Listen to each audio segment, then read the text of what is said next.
Amoeba एक single celled organism है जो कि वाटर बॉडीज़ की अंडर सरफेस पे पाया जाता है। इसका ना तो माउथ होता है ना ही स्टमक, लेकिन फिर भी ये खाने को ढूंढता भी है, खाता भी है और उसे डाइजेस्ट भी करता है।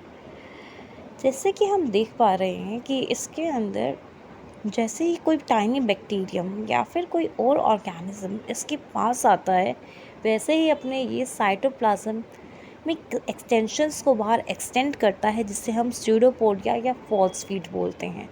और जिस प्रोसेस के थ्रू ये अपना खाना खाता है, इस प्रोसेस को हम बोलते हैं फेगोसाइटोसिस।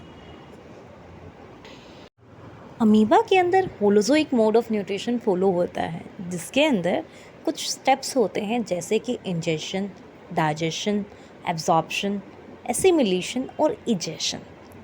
जब भी अमीबा के पास कोई भी ऑर्गेनिज्म, माइक्रोब या फिर बैक्टीरियल लाइक स्ट्रक्चर आता है, तो ये अपने साइटोप्लाज्मिक एक्सटेंशंस यानी कि स्यूडोपोडिया को एक्सटेंड करके एक फूड वैक्यूल लाइक स्ट्रक्चर बना देता है जब ये स्यूडोपोडिया आपस में फ्यूज़ होते हैं।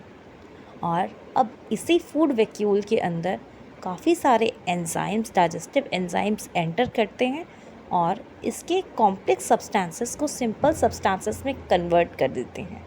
अब यही सिंपल सब्सटेंसेस सिंपल डिफ्यूजन के थ्रू साइटोप्लाज्म के अंदर चले जाते हैं और जहाँ पर भी साइटोप्लाज्म में सेल, इस अमीबा के सेल के अंदर इनकी रिक्वायरमेंट होती है, ये यूटिलाइज हो जाते हैं, जिसे हम बोलते हैं एसिमिलेशन। और इसी तरीके से अमीबा साइज़ में थोड़ा ग्रो हो जाता है। फिर कुछ बचे हुए अनडाइजेस्टेड फूड पार्टिकल्स को ये अपने साइटोप्लाज्मिक एक्सटेंशंस के पास ही ले जाकर सेल मेम्ब्रेन के थ्रू ही बाहर रिमूव कर देता है, जिसे कि हम इजेशन बोलते हैं।